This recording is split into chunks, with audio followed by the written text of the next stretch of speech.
খায় নাকি 1000 বার বাইরে নিয়ে আমার মাদ্রাসার মেয়েদেরকে সাথে সহবাস করে, আমার চেহারার ভিতরে মাটি মারে আর আমাকে পড়া পানি খেতে দেয়। পড়া পানি খাওয়ার পরে আমি ওখানে যে মানে আমার মাথা ঘুরতে থাকে মাথা। তো উনি তো ওই পাশ থেকে, তো উনি আমাকে না দেখে বিবাহের প্রস্তাব দেয়, কারণ আমি তাকে কয়েকবার প্রিয় নবী সাল্লাল্লাহু আলাইহি সাল্লামের স্বপ্নের ব্যাখ্যা চাইছি তার কাছে। তো বলতেছে, আয়েশা তুমি তো জান্নাতি নারী, তুমি এর ধরনের স্বপ্ন দেখো।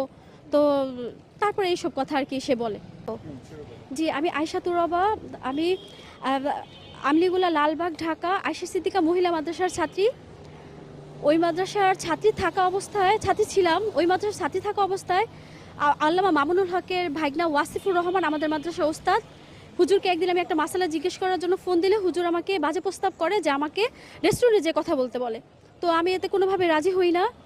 হুজুর আমাকে ফোনে আমার সাথে কথা বলতে চায়, আমি এতেও রাজি হই না। আল্লামা মামুনুল হকের ভাগনা ওয়াসিফুর রহমান সে আমাকে এভাবে প্রস্তাব দেওয়ার পরে তো আমি তার কথা কোনোভাবে রাজি হই না।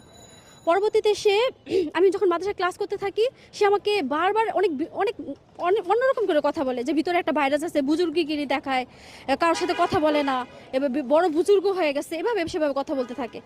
তো আমি তো বুঝি যে আমার সাথে এভাবে বলতেছে। তো হঠাৎ খালামাকে জিজ্ঞেস, তো আপনি আসেন আপনার বানটাকে ছাড়িয়ে দিই। তো সে বান ছাড়ার কথা বলে আমি ওখানে যাই। তো যাওয়ার পর আমার সাথে অনেক ছাত্ররা, এটা হলো হুজুরের সাথে ওয়াসিফুর রহমানের পরিচয় হলো, এটা আমি পরে জানতে পারি যে এই হুজুর ওয়াসিফুর রহমানের বন্ধু হয়, কিন্তু এটা আমাকে আগে তারা কিছুই বলে না। পরে আমাকে একটা এক জায়গায় নেয়, ওখানে নেওয়ার পরে তারা আমার মুখোশ উঠাইতে বলে। আমি মুখোশ না উঠালে বলে যে ডাক্তারের কাছে চেহারা দেখাইতে হয়, এটাতে কোনো গুণা নাই। অনেকবার বলার পর আমি চেহারা উঠাই, চেহারার মুখোশটা উঠানোর পরে সে আমার চেহারার ভিতরে মাটি মারে আর আমাকে পড়া পানি খেতে দেয়।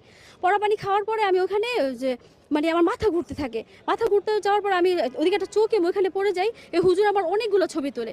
এই বাটন ফোনও চালাতে পারি না, এই বড় ফোনও আমি চালাতে পারি না। তো আমাকে দেখানো, আমি তাই বিশ্বাস করি। বিশ্বাস করার পরে সে আমার কাছে হাতে পায়ে ধরে মাফ চায়, আমি মাফ করে দিই।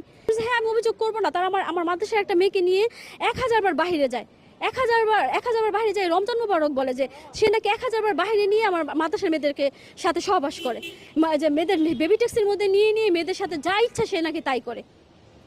এভাবে করে মাদ্রাসার মেয়ে হোক বাইরের মেয়ে হোক, সে নাকি এগুলো করে। মেয়েদের স্তনের খাবার দিয়ে নাকি উনি লাচ্ছি সেমাই খায়।